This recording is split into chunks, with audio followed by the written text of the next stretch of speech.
খুব ভালো, খুব ভালো। অ্যান্ড আরো খুশি হচ্ছে কারণ আজকে আমি ছুটি পেয়েছি। এত সুন্দর সুন্দর মডেলসের সাথে দেখা হলো, সবাই খুব খুশি হলো অ্যাওয়ার্ড পেয়ে। তো ভালো লাগছে, আমারও ভালো লাগছে। অর্গানাইজারদের বিষয় কি বলবে? এটা তো খুবই ভালো, মানে অনেকদিন ধরে টাচে আছে, অনেকদিন ধরে মানে আমরা কথা বলি। তো ফাইনালি আজকে এখানে আসা হলো। অ্যান্ড এটা আমার কাছে এই জন্য স্পেশাল কারণ আমিও একটা টাইমে মডেলিং দিয়ে শুরু করেছিলাম। একদম। তারপরে এখন মডেলদের অ্যাওয়ার্ড দেওয়া মানে এটা খুব স্পেশাল আমার কাছে। তো খুব ভালো লাগছে, খুবই ভালো লাগছে। এই কালার খুব ভালো লেগেছে আমার। যে ডিজাইনার সে স্পেশালি আমাকে বললো তুমি এটা পরো, খুব ভালো লাগবে। তো এই কালারটা আমি প্রথমবার পরেছি, ভালো লাগছে।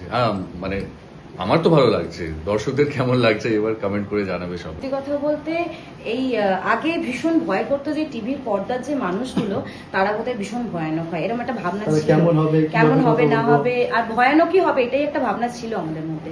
বাট যেদিন থেকে এই ইন্ডাস্ট্রিতে এসে এই এরকম মানুষগুলোকে নিয়ে কাজ করা স্টার্ট করেছি সেদিন থেকে সত্যি ভয়টা কেটে গেছে। এত কোঅপারেট করে মানুষগুলো, সত্যি প্রচন্ড কোঅপারেট করে। এটা হওয়া খুব দরকার, এটা হওয়া খুব দরকার, প্রতিটা আর্টিস্টের দরকার আমার মনে হয় যে দিনের শেষে কোঅপারেশনটা। আর সত্যি তারা করে। আর বিহেভিয়ার অ্যান্ড অল তো আলাদা করে কিছু বলার নেই। আশা করি আমাদের দেখে তোমরা বুঝতে পারছো একজন মানুষের থেকে ভালো বিহেভিয়ারটা পেয়েছিলাম বলেই আরো 10 জন মানুষকে নিয়ে কাজ করে সেটা রাখি। আর দাদার কথা যদি বলি, আমি প্রতিনিয়ত জোয়ার ভাটা দেখি। হ্যাঁ, আর প্রচন্ড সবাই দেখে আমাদের বাড়িতে। অভিষেক দাকে তো ভালো লাগে, আরাত্রিকাকে ভালো লাগে, সবাইকেই ভালো লাগে, সবাইকে নিয়ে কাজ করার ইচ্ছা রয়েছে। ব্যাস, দাদার আমাদের সাথে কেমন লেগেছে এটা আমি তো বললাম খুব ভালো এক্সপিরিয়েন্স। আমরা তো অনেকদিন ধরে টাচে আছি, তো আমিও ওয়েট করেছিলাম যে কবে, আমরা জানুয়ারিতে কন্ট্যাক্ট হয়েছিল, তো জানুয়ারি থেকে আমি ওয়েট করে আছি মার্চ 29 কবে আসবে, কবে আমি যাব ওখানে।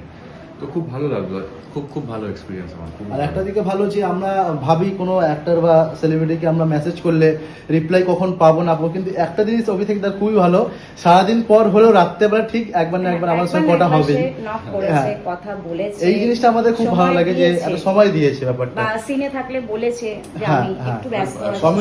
সব সময় তো ধরা যায় না, কারণ ফোন সাইলেন্ট থাকে, ফোনটা ব্যাগে সেটা তো আমাদের বুঝতেই হবে, আমাদের করতে হয়। তো পসিবল হয় না সারাদিন, আর সিনের চাপ থাকে পুরো। তো যখন দেখি যে মেসেজ একদম সারাদিন পর যে আপনি মানে ফোনটা করো বা কল ব্যাক করো, মেসেজ রিপ্লাইটা, এটাই আমাদের কাছে একটা আশা না। সারাদিন পর একটা মেসেজ তো করেছি বা রিপ্লাই, এটা হচ্ছে সবচেয়ে বড় কথা। আমাদের মানে এই যে পুচকে মডেল টডেল গুলো আছে সব, মানে এই জানুয়ারি থেকে জবের থেকে তোমার পোস্টারটা আমি রিলিজ করেছি, একটাই কথা যে কবে অভিষেক দা আসবে, কবে আমাদের ঋষি ব্যানার্জি আসবে, এই একটাই কথা। সত্যি খুব ইন্সপায়ার্ড হয়, বুঝতেই পারলে তাদের কতটা এক্সাইটেড। হ্যাঁ দেখলাম, প্রচন্ড ইন্সপায়ার্ড, দাদার থেকে সবাই প্রচন্ড ইন্সপায়ার্ড। আর অলসো আমরাও ভীষণ ইন্সপায়ার্ড, প্রতিনিয়ত কিছু না কিছু শিখছি। আর আশা রাখছি যেন ইন্ডাস্ট্রির প্রতিটা মানুষকে নিয়ে আগামী দিনে কাজ করতে পারি। ব্যাস, থ্যাংক ইউ সো মাচ।